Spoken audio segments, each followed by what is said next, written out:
Ever feel like you know grammar, you know vocabulary, but when people start talking, you freeze up? You don't know exactly what to say or how to say it in a natural way? Welcome back to Airlearn English, where we make learning English simple, fun, and unforgettable.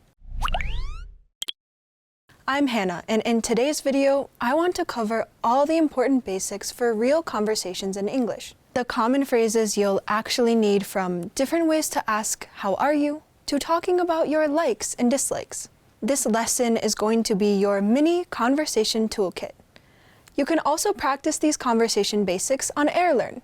Airlearn teaches you phrases that real native speakers use and gives you the chance to practice using them in sentences. Are you ready to start sounding like a native speaker? Let's go. We'll begin with the extremely common question and conversation starter, how are you? In the United States, especially the Midwest where I'm from, strangers will often ask one another this question. In restaurant settings, while seeing someone on a walk, and even when getting introduced to someone for the first time, we often say, how are you? But we also ask this question to family and friends. When someone asks, how are you? You can always respond, I'm fine, or I'm good, thanks, and you? But there's so many variations to this question. Most native speakers in the US will actually say, how's it going? Or even more casually, how's it going? How's it going? To answer this question in a natural way, you can say, not bad, can't complain, or pretty good, yourself? Saying yourself at the end is a great way to ask the other person how they are as well. Depending on how well you know the person who asked the question, you can share any news you feel like sharing. For example, great, I got a new job. The next ways to say how are you are mostly used among friends and people you know well. How's life? How's life? How is everything? How's everything? For both of these, you can respond the same way you would for how's it going. Lastly, native speakers often say, what's up? And what's new with you? Or even shorter, what's new? You can reply to this, nothing much. Or if there is some new update you want to give, you can. For example, if I ask you, what's new? You can reply, I just started taking English classes. With this question, you can really respond with anything on your mind. It's quite open-ended. The next conversation topic is asking someone where they're from. Where are you from can mean many things. What city are you from? What state are you from? And even what country are you from? But it can be a bit rude or overly direct to ask someone where they're from. It may make them feel excluded, as though you are suggesting they aren't from here. To sound more polite, native speakers ask, are you from around here? Or, are you a local? I personally use this question a lot when I go somewhere new. When I meet someone, I often say, are you from around here? Asking this also invites people to talk about how long they've been living somewhere. So if someone asks me, are you from around here? I might respond, no, I'm originally from Michigan, but I've been living here for the past 10 years. Another way to ask where someone is from is by saying, where did you grow up?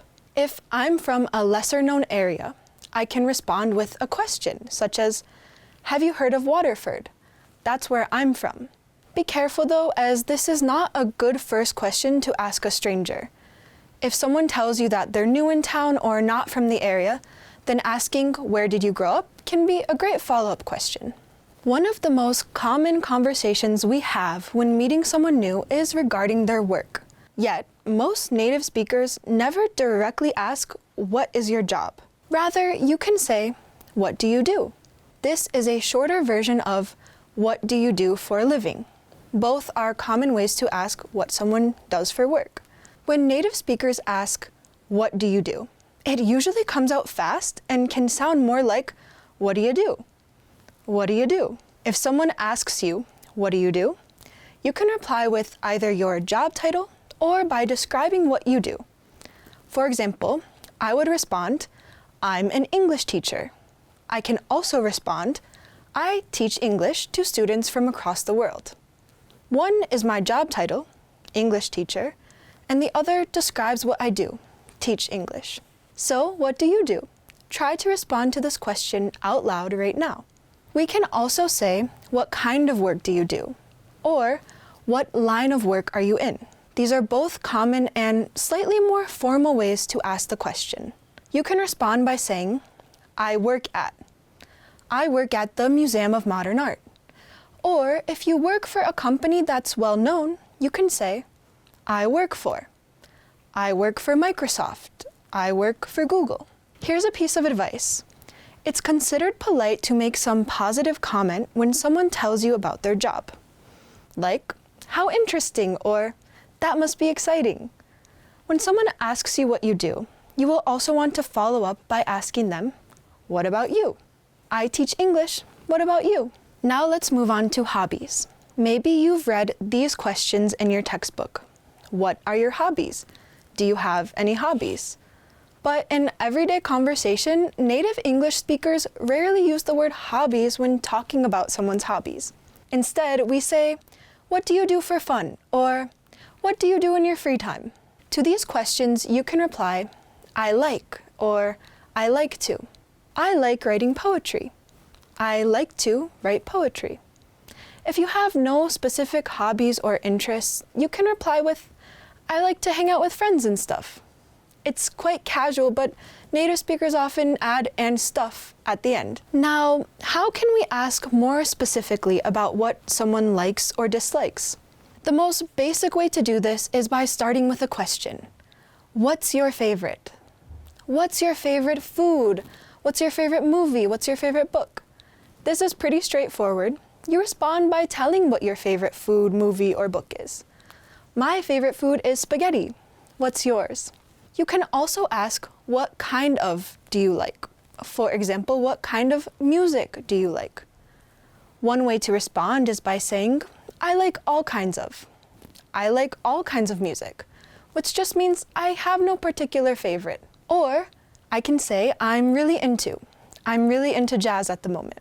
Suppose you want to know if someone likes the same things you like. You can ask them this. Do you like to? Do you like to bake?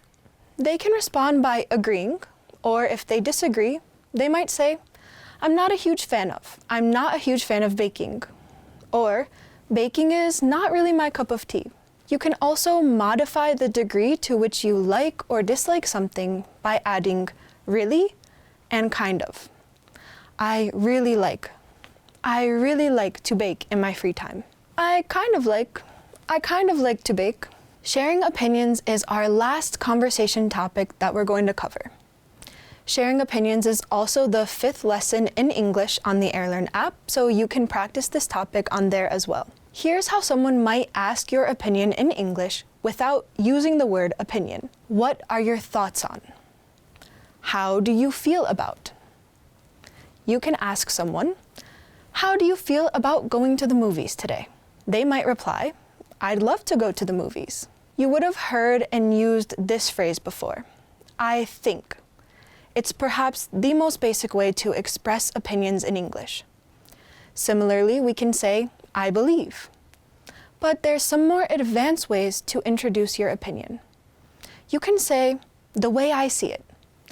The way I see it, watching movies at home is cheaper and more convenient. You can also say, if you ask me.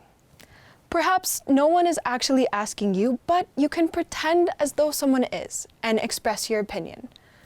If you ask me, that movie isn't very good. All right, that's all for your mini Conversation Basics toolkit. I don't expect you to remember all of this now. That's normal. The trick is practice and repetition. Try to use at least one new phrase every day in real conversations. You can even use role plays, either by yourself or with a partner. That's where Airlearn comes in.